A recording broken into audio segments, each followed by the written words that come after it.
Here is Bertha's home, and tomorrow we shall make bread. I'm so excited! Okay, so it's happening. It is the next day, and we are about to make bread. I am about to be a legit mom boss. So let me get you set up so you can see inside the machine, and we'll get started. Okay, so this is my Hamilton Beach bread maker. Let me push you down just a smidge. All right, so let me go get my apron on. Okay, so I am just following this recipe that came in the manual for this Hamilton Beach bread maker, and if it works, I will list this specific recipe in the description box below. So it calls for, I'm gonna go ahead and read it to you.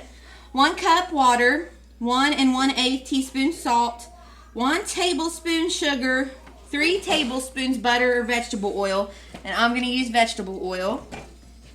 3 1/2 cups bread flour and 1 1/2 teaspoons bread machine yeast. And I have the, whatever that name is, bread machine yeast.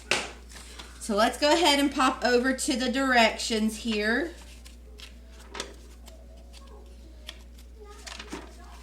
Okay, quick start guide. Add ingredients. Place kneading paddle on the shaft with arrow pointing up. Okay, I don't see an arrow, but we're just going to assume that's right. Pushing down as far as it will go, making sure flat surfaces are lined up. Sure.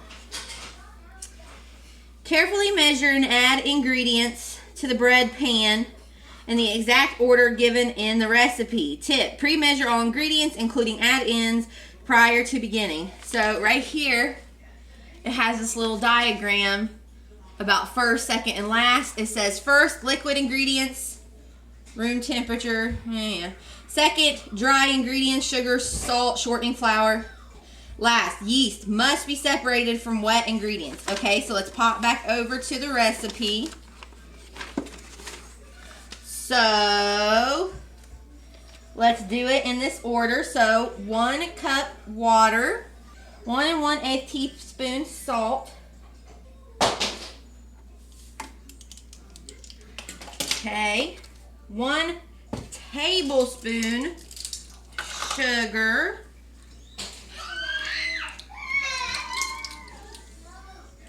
Hold on, I'll be right back with the sugar. 1 tablespoon sugar. 3 tablespoons butter or vegetable oil. And again, I'm going to use vegetable oil. Is that bright enough? There we go. So 1, 2, 3, and now 3 1/2 cups bread flour. I just have regular unbleached Kroger flour, so I hope that that works. Okay, so I went ahead and measured that out over my sink because my container was so full it was going to make a mess. So this is 3 1/2 cups of bread flour.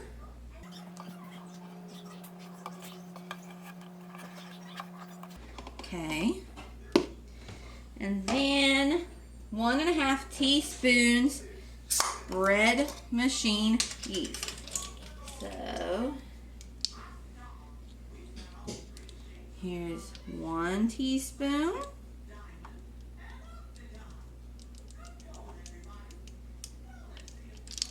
And, oh, I did have a 1/8. I doubted that there was a 1/8. Whoops.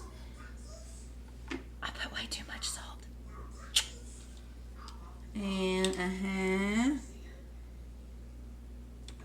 it's gonna be a little bit of a salty bread. Okay, so there's the ingredients. So let's go back. Place, okay, did that. Okay, press cycle button until desired program appears on the digital display. Start making bread. Okay, so I'm pretty sure that we close this. Hold on a second. Now, this was listed under basic breads. Baking powder. Uh-oh. Uh-oh.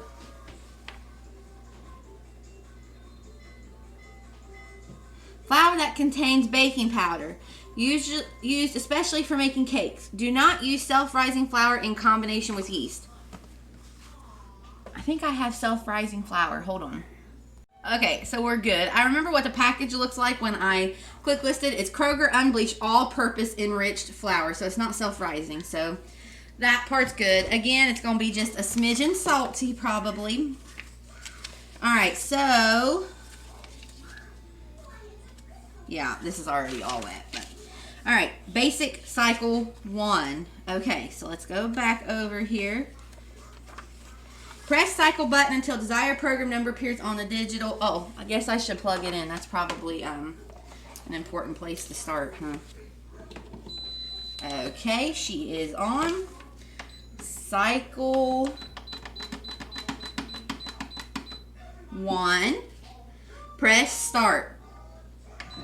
Is that really it? Oh my gosh, okay. Add ends. After the second kneading cycle, 10 beats will signal you to add fruits, nuts, etc.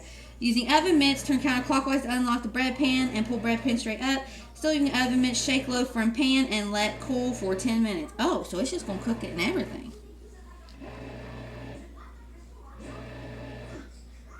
Once complete, bread maker will beat and begin keep warm cycle for up to 1 hour. Oh. Alright, get it. Now, my question is, I'm guessing with the vegetable oil. Here, let me show you what's going on in here.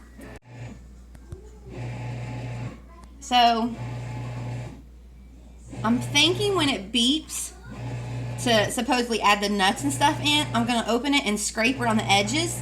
Because see how like this flour is not even getting mixed in? And this side's not getting mixed in? And then just let it finish cooking, because I seen Jane Morrell doing that with her bread. So I think that's what we'll do. So, to be continued. Okay, so I had to stop it because it was on the wrong loaf size. This was a 1.5 pound and it was on 2 pound. So then I had to restart it because there's not like a pause button. Well, now this has gotten foggy and there is some type of liquid coming out of this crack right here. So that's a little concerning, and I don't know what to do. I guess I just have to let it go and see what happens, really. I'm waiting for the 10 beeps so that I can take my spatula and wipe around for it to finish mixing. So other than that, I don't really think there's anything I can do yet. Okay, so it currently stopped doing anything. It's still showing 2 minutes and 40 seconds.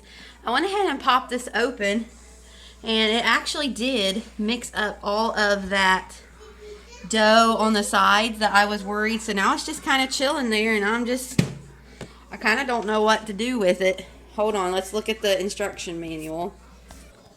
Okay, let's look. So, once complete, bread maker will beep. So I went ahead and stopped it because it wasn't doing nothing and the time wasn't going down. It stopped at 2 minutes and 32 seconds. So, I don't know. I'm super confused.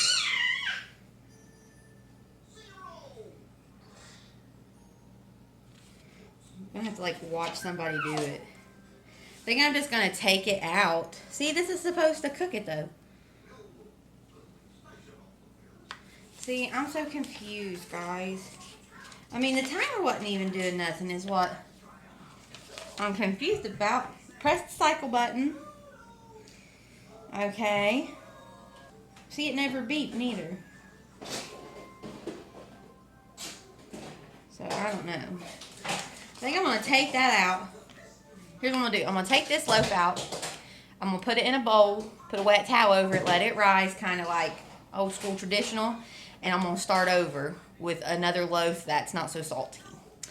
So, let's see what happens.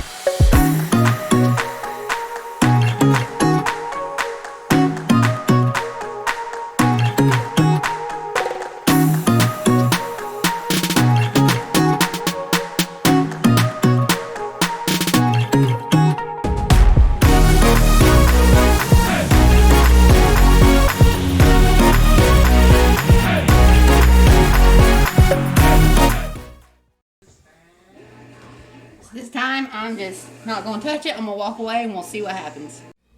So I left it alone to do its thing. And as you can see, it is cooking. It has about 22 minutes to go and it smells so good. I am so excited. I did go ahead and let that other loaf rise, and now I put it in this thing and I'm just going to bake it here in a little bit when I do muffins for the boys. So I'll let you know how it turns out when the timer goes off. It does smell really good though. Oh, I hope this one turns out good. Okay, so it dinged. Let's pop this puppy out and see how it turned out. Okay, twist and pull. I wonder how in the world I get it out of here. I got it out. Here it is. It looks nice. Hard top. Although, here's one problem. The bread kneader, the little spinny thing, is baked up inside of here. Like, I don't know if you can see the black, but the bread kneader actually is up in the bread. So, I guess I need to cut that and get it out. That's kind of unfortunate. So, wow, it is really hard.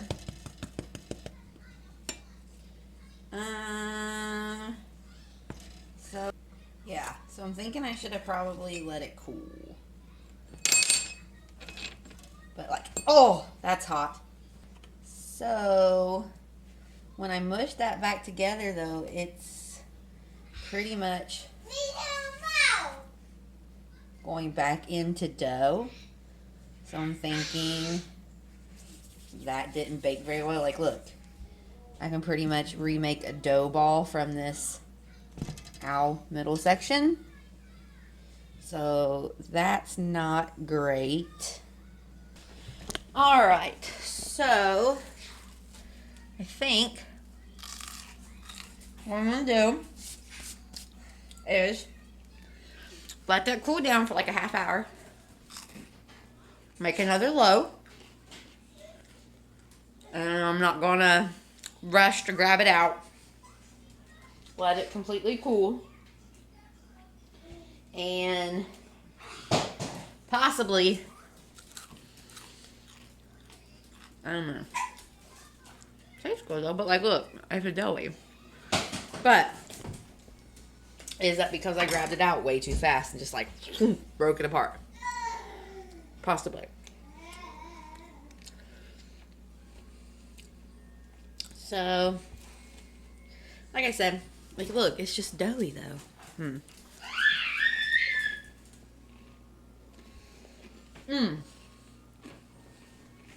Maybe the vegetable oil made it too liquidy. I don't even know if I have enough butter. Oh, here's some more. Okay. While that's cooling down for a half hour, I'm going to set this stick of butter out for a half hour. Let it get to room temp. And then the next go around, we're going to put butter in it instead of vegetable oil.